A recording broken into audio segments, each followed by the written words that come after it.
Hi boys, welcome back to the channel YouTube. I'm Navy Dad, this is Rusted Bolts Garage, and if you're here because of last night's video, thank you. I really appreciate that. If you have no idea what I'm talking about, well, go watch last night's video. Anyway, so what this is part 1 of 4, and I'm going to have them air every 30 minutes tonight. And this is going to be status update on all my crazy crap because I've kind of been offline for a little while, as I discussed in last night's video. So go watch it, like I said. So this is status update on Old Blue, the 1994 Chevrolet C1500 OBS, standard cab, short bed, V6 blowed up, swapping to a 454. So let's get right into it. Yep, it's raining again. So, Old Blue.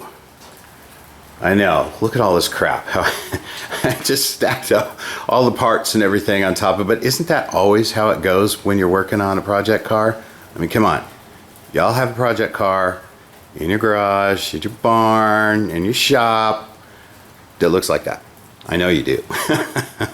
But anyway, I had to move some of this stuff as I'm still working on getting the garage all cleaned up and getting the toolbox swapped over and all that fun stuff. Okay, so truck. Well, obviously we had the engine in, you saw that. I did get the headers sort of installed. So these are Hooker Classic headers. They're just plain old headers. They had the E-coating on them, nothing else. And I didn't want to leave the E-coating on there because that's going to burn off real quick and they're going to be rusty shit. But I wanted contrast under the hood. You've heard me say that a couple of times. Okay, so these headers, and I'll put the link in down below.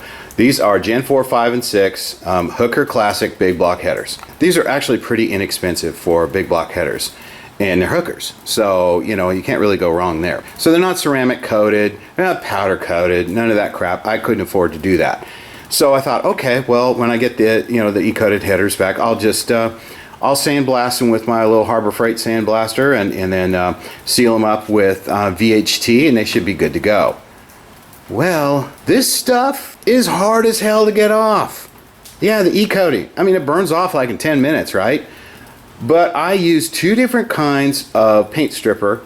I didn't use aircraft stripper. I probably should have used that. It did absolutely nothing but fog the paint. Then this is what happened to the stupid little Harbor Freight sandblaster, which I've actually used to completely blast the paint off fenders and stuff. So it works pretty decently, but it did next to nothing. Look, better safe than sorry, right? Have you ever done this before? It's nasty.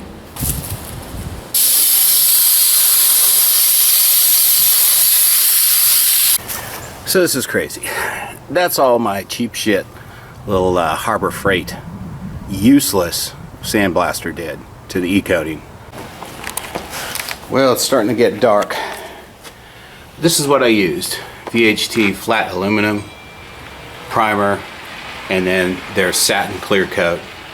And like I said, I couldn't get the daggum E-coat off, so I just hit it with Scotch-Brite, cleaned it really good, primed it, and used almost a whole can on each header. So that's just how it's going to be. But why did I pick silver?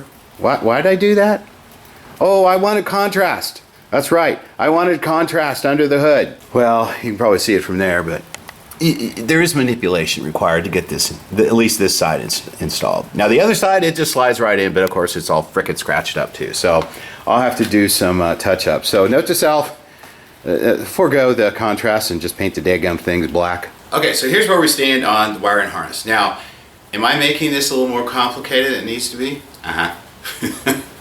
Yeah, I always do that. So yeah, there's in fact, what's really weird on this truck, the V6 wiring harness shares more commonality with the 454 wiring harness than the other 2 V8s, which is weird. So this and that used to be the original harness out of the V6. This is the new aftermarket harness. Now this is engine management only. So it's total standalone unit that works for the engine and the 4L80E. So what I've done is everything that's in here, everything from the transmission connections to, EGR to the fuel injectors, everything, all of that stuff, I've actually stripped out of the original harness. So that's all the redundancy, okay? And of course the connections for the 4L60 because this is 4L80. And now that is the remaining parts of the harness that I have to keep. You know, everything from, you know, windshield wiper, AC, all of that stuff that I have to keep. And I'm going to integrate all this stuff back in together as I feed it all back in. And that's probably going to be 2 episodes because it's a little complicated, but it's not that complicated. But I'm going to make it look really nice. And you can follow along with that. I probably went down a rabbit hole doing that, but I decided I want it to look really nice under the hood. It can look like shit outside, that's fine.